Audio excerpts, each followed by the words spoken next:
Sa mobile Bible School, tayo'y nagtitipon online. Sa tahanan man o saan ka man. Ngayon, I will proceed sa isang slide po natin. And this will be my last topic.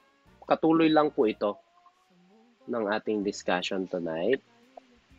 At kung may time pa, papahapyawan natin yung mga ibang topic natin for the theory. Para may idea kayo, ano ba itong tinutukoy kong music theory na ito? Ano ba itong mga kailangan kong malaman? So, aalamin natin. Let me share the screen of... Okay, ito naman ay benefits ng music theory depende sa kung anong part mo sa music team. Benefits of music theory for worship team members. Ayan. Ito, ano ang benefit ng music theory for the music directors or sa worship leaders? And why it matters?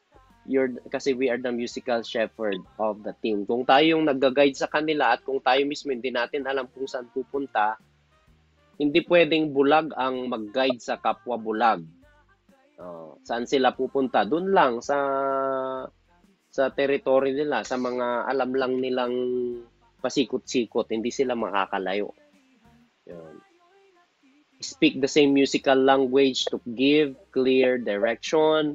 It build well-structured set list with key relationships in mind. Okay, maliban sa kinukonsider natin na it should be thematic, same theme, mas okay kapag same key signatures. However, kung wala talagang mag-match sa key signature, we can transpose sa ibang related or relative na mga key signatures. Yun. Guide smooth modulations and transitions between songs.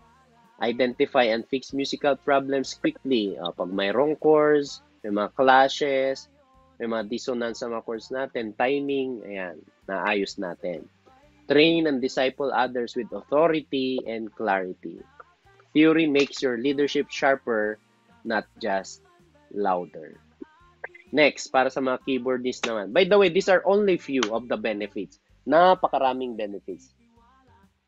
You're often the harmonic and melodic foundation. Ayan, dyan pa lang sa term na yan. Paano bang ibig sabihin ng harmonic tsaka melodic?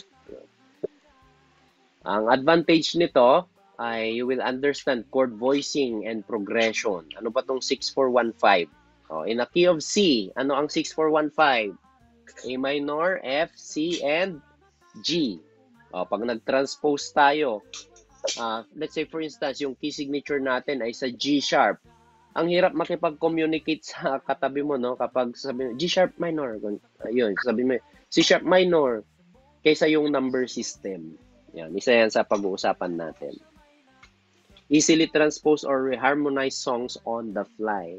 Kahit na on the spot or nandun na kayo sa actual na pagtugtog ninyo, you can easily transpose and reharmonize. Know when and how to build dynamics and textures. Pag sinabi nating dynamics, kailan ba dapat mahina, kailan ba dapat malakas. Play tasteful fills and intros using scales or modes.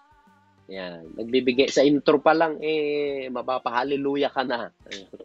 Ano lang po 'yun, term ko lang po 'yun. Yan, pero maganda kung ganoon. Intro pa lang ng mga instrumentalist damang-dama na. Follow modulations or spontaneous key changes smoothly. Theory turns you from a chord presser to a skilled musical architect. So, hindi lang basta pindot ng pindot. You know kung ano yung nangyayari doon. Alam mo kung ano yung chord na dapat susunod. What is the best chord na dapat mong tugtugin next. Sa guitarist naman, you're more than just strumming chords, you're coloring the sound. Understand chord shapes, bar chords, voicing options, and know which scale to use for soloing or melodic fills, transposing instantly without relying solely on a capo. Okay, paano kung walang capo? Mayroon tayong alternative, ballpen and rubber band. Use theory to create layered sounds. Yan, mga inversions, triads, extensions, mga chord shapes. And follow numbered progression. Same lang sila sa Nashville system kanina na nasabi. Theory makes you more than a rhythm player, become a dynamic contributor. For the basis naman, yan, know chord roots, functions, and how to walk bass lines creatively. For example, kapag ang chord ay C major, kailan ka gagamit or kailan ka magbe-bass, magro-root ng C at kailan mo gagamitin yung E, kailan mo gagamitin yung G. Yun. Because you know the theory, alam mo kung kailan mas importante ang root kaysa doon sa third or sa fifth. Follow progressions confidently without needing full charts. Nagdadagdag tayo ng tasteful passing notes and fills using scale tones. Lock in with the drummer, understanding meter and time signatures. Ito yung magka-partner talaga bass tsaka drums. Kapag if they are in harmony, talaga ang ganda ng groove, ang ganda ng rhythm natin. Play harmonically aware, not just rhythmically correct. Ibig sabihin ng harmonically aware, ikaw ay nagmamatch doon sa chord na tinutugtog ng ibang rhythm section natin, like yung keyboard or sa rhythm guitar or sa electric guitar. Alam mo kung kailan ka mag-harmony, kailan ka tutugtog ng root ng ibang chord sa ginagamit nila, like yung mga slash chords or contrast chords natin. Kailan mo gagamitin yun at kailan ka dapat mag-root. Okay? For the drummer, time signatures, subdivisions, and syncopations. Play with dynamics appropriate to the musical structure. Kailan ba dapat mag-full groove? Kailan ba dapat mag-cut ng mga notes mo? Okay, mag-offbeat. Know when to build or pull back based on harmonic changes. Communicate better with the music director, knowing what 4 bars before chorus means. Pag sinabi, 4 bars tayo bago fill in, 4 bars bago bridge, 4 bars bago mag-end. You know what to do. Follow complex arrangements confidently. Theory gives you precision without killing your passion. For the vocalist naman, sing confidently in key, understanding intervals and solfege. Know how to harmonize accurately using scale degrees. Adjust on the fly during modulations or pitch changes. Follow the flow of chord progressions for phrasing and breathing. Collaborate with musicians using the same language. Pag sinabi we're going to the 6 minor, alam nyo na yan. Alright, theory empowers your voice with accuracy, control, and confidence. Final thought, music theory doesn't make you less spiritual. It makes you more excellent. When every part of the team understands the language of music, unity and power follow. Amen. So, dyan po nagtatapos ang ating second slide. Meron po ba kayong mga katanungan, mga kapatid? I will be giving everyone 2 minutes for our water break or CR break. 2 minutes po before we proceed with our last topic tonight, Introduction to the Music Theory. Glimpse lang po yun. Hindi pa tayo mag-aaral in depth, pero para aware tayo kung ano yung mapag-aaralan natin later on. Ayun. Sige po, I'm giving everyone 1 minute and 45 seconds na lang. Ayan. Kung may questions po kayo, you may now type your questions, mga kapatid. Sabay ng kanyang salita, ating inaakay ang iba.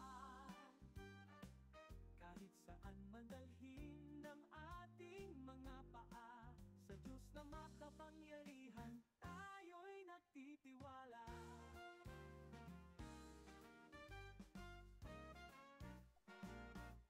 Karunungan at lalim sa pananampalataya,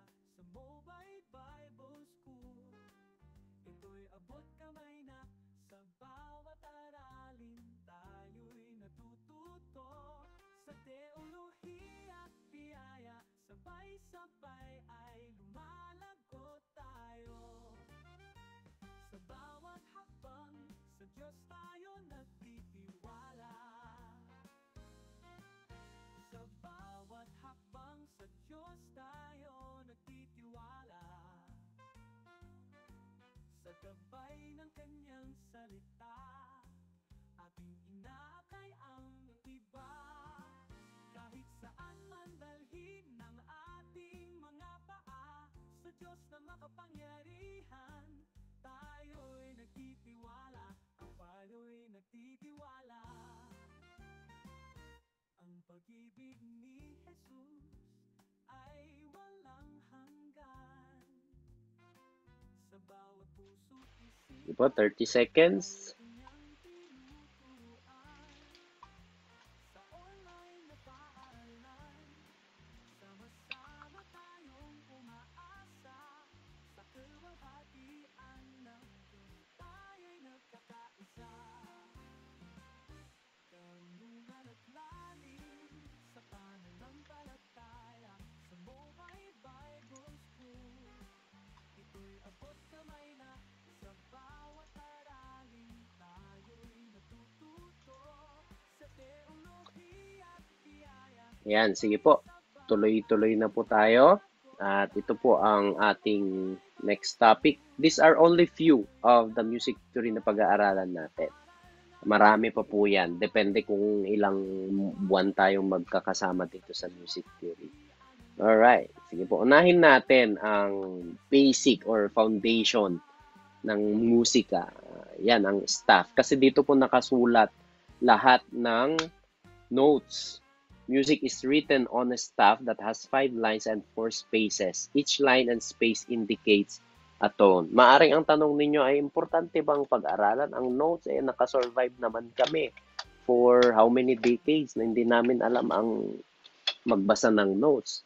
Yes, maaring ganon, pero ang purpose nga po natin dito is palawakin pa yung ating scope. At malaki ang maitutulong kapag alam natin ang magbasa ng notes. Yeah. Ledger lines, these are the small lines located above or below the staff. Next, we have measure. Ayan. Dahil mahaba yung staff, by using bar line, dinidivide natin yung staff into several measures.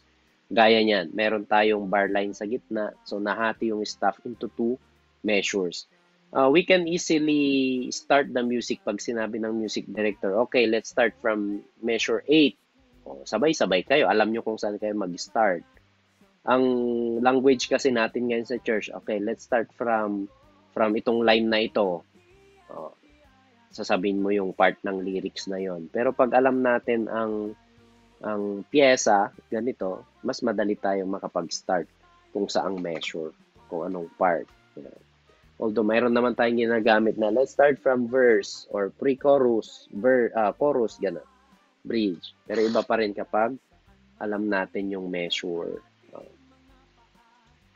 Next, yan, iba't ibang klase ng bar lines. Merong double bar line, meron ding bold double bar line, meron ding single bar line. And the repeat symbols. Papakitaan ko kayo sa next meeting kung paano i-apply itong mga bar lines and repeat with and without the notes. Ibig sabihin, doon sa pyesa mismo at paano natin gamitin ito ngayon kapag ang copy ninyo ay lyrics and chords lang. Paano natin ilalagay itong mga repeat signs na ito at iba pang mga symbols. Okay. Ito pahapyaw lang. Okay. Just grasp whatever you can grasp tonight. Kasi sa solfege natin, babalikan din natin itong area na to, itong topic na ito. Kasi prerequisite po ito para sa solfege and oral skills natin. Okay. Yan po yung tinatawag nating treble clef or G clef. Yung mayroong spiral. Yan. At yan po ang mga notes kapag nasa G clef or treble clef. Yung mga nasa line, E, G, B, D, F. Or every good boy does fine. First line ay E. Second ay G, B, D, and F. Every good boy does fine. Tandaan nyo mabuti ito kasi meron tayong konting quiz mamaya at the end. Yan. E, G, B, D, F. Sa line po ito at saka G clef. Tandaan ninyo kung anong clef, kung line ba ito or space. E, G, B, D, F. Every good boy does fine. Sa space naman, madali lang siya kasi face. Yan. F, A, C, E. F, A, C, E. Okay. Ulitin ko po. Sa treble clef, every good boy does fine. Sa space, F-A-C-E. Okay, bibigyan ko kayo ng time to review, mga 5 seconds. 1, 2, 3, 4, 5. Okay, if you are ready, you answer the next slide. Okay, sagutan natin yung next slide. Trial lang po ito. Sagutan ninyo ano ang pangalan ng mga notes na nandito. Ayan. Bibigyan ko kayo ng 1 minute. 1 minute lang to answer.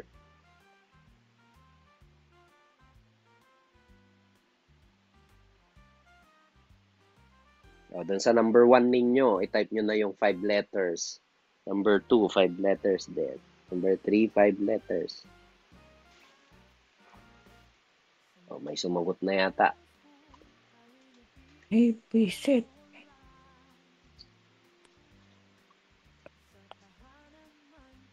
Every good boy does fine.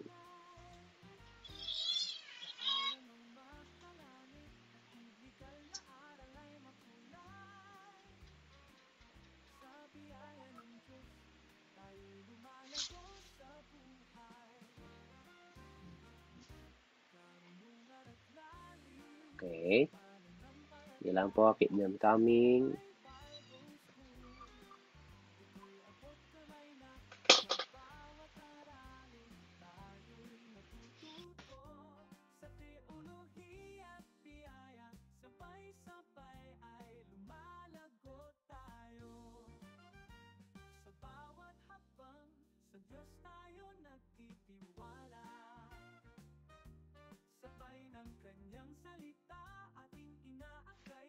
Last 15 seconds.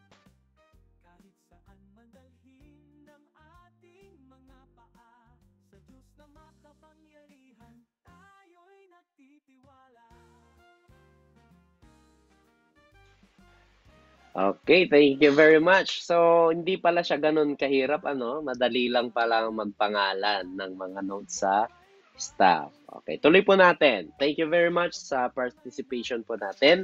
Next ay dito naman po tayo sa bass clef or F clef. Ayan. Iba naman po ang pangalan ng mga notes kapag nandito naman po tayo sa bass clef. Ayan. Yung sa lines natin, G, B, D, F, A, or good boy does fine always. Yung kanina, every good boy does fine. Pag bass clef naman, good boy does fine always. Pag sa space naman, A, C, E, G, or all cows eat grass. Ulitin ko po, sa lines, good boy does fine always. Sa space, all cows eat grass. Alright. 10 seconds to review dahil meron ulit tayong sasagutan. 10, 9, 4, 3, 2, 1. Okay. Sagutan natin in 1 minute lang para mabilis. Alright. Okay. 1 and 2 lang po yan.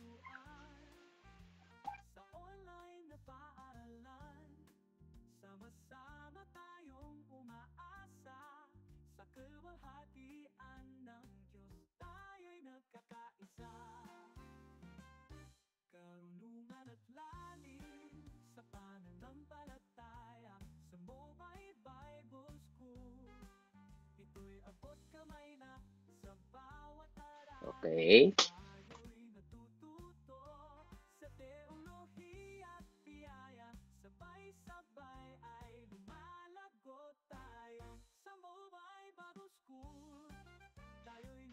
Okay, thank you very much. May nakita na po akong mga correct answer. So, ganun lang po kadali ang pagbabasa ng notes. Alright, tuloy po tayo. Thank you very much sa participation po natin.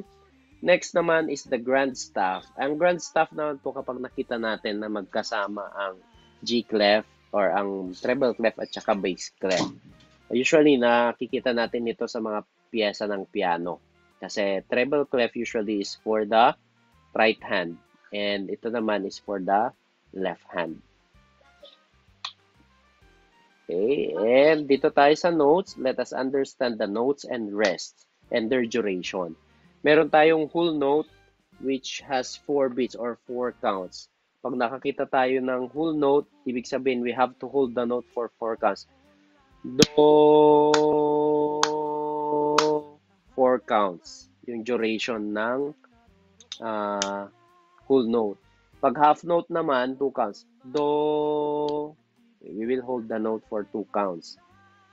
By the way, ang notes are symbols for sounds and yung rest naman are symbols for silence. So kapag nakakita ka ng notes, you have to play. Pag rest naman, you have to keep quiet. Ayan, yan lang po yan. And meron tayong mga equivalent na durations nila. 4 counts, 2 counts, 1 count or 1 beat, 1 half, and 1/4. We will demonstrate next session kung paano ba tugtugin ang 1 half, 1/4 at meron pang 1/8 at 1/32 na beat. Ayan. Okay, next. Meron tayong mga accidentals. We have the so-called double flat, flat, natural, sharp, and double sharp. Doon po sa piyesa natin na chord chart, mga lyrics at saka chord lang, ang nakikita lang natin ay flat at saka sharp. Pero sa piyesa, ang accidentals talaga ay yung 5 yan. Merong double flat, flat, natural sharp, tsaka double sharp. Yung flat is used to lower the note by a semitone. So kung galing tayo ng B, bababa lang tayo ng half step, kaya pupunta tayo sa B flat. Sa sharp naman, to raise the note by a semitone. So from C, tumaas ka, naging C sharp. Yan. Pinapapayawan lang po natin na kasi meron tayong in-depth na training or discussion about this sa next session. For those who are officially enrolled dito po sa ating course. And meron din tayong mga time signature. Meron tayong mga simple, mga complex na time signature. Gaya nito, 3/4. 3, top number tells you how many beats there are in each bar or in each measure. Yung bottom number naman tells you what kind of note gets 1 beat, in this case, a crotchet or quarter note. Yan. Ibig sabihin 3 quarter note. Yan. Gagamitin natin yung whole note, half note, and their ibang language later on. Next, and this is my last slide, ito po ang dynamics. Dynamics, it tells us gaano kalakas at kahina ang kanta. So, mayroon tayong pianissimo, very soft. Mayroon pang mas soft dyan, pianissimo. Piano is soft. Mezzo piano, medium soft. Mezzo forte, medium loud. Forte, loud. Fortissimo, very loud. At meron pang very, very loud, which is fortissimo. Ayan. At marami pa tayong pag-uusapan sa music theory.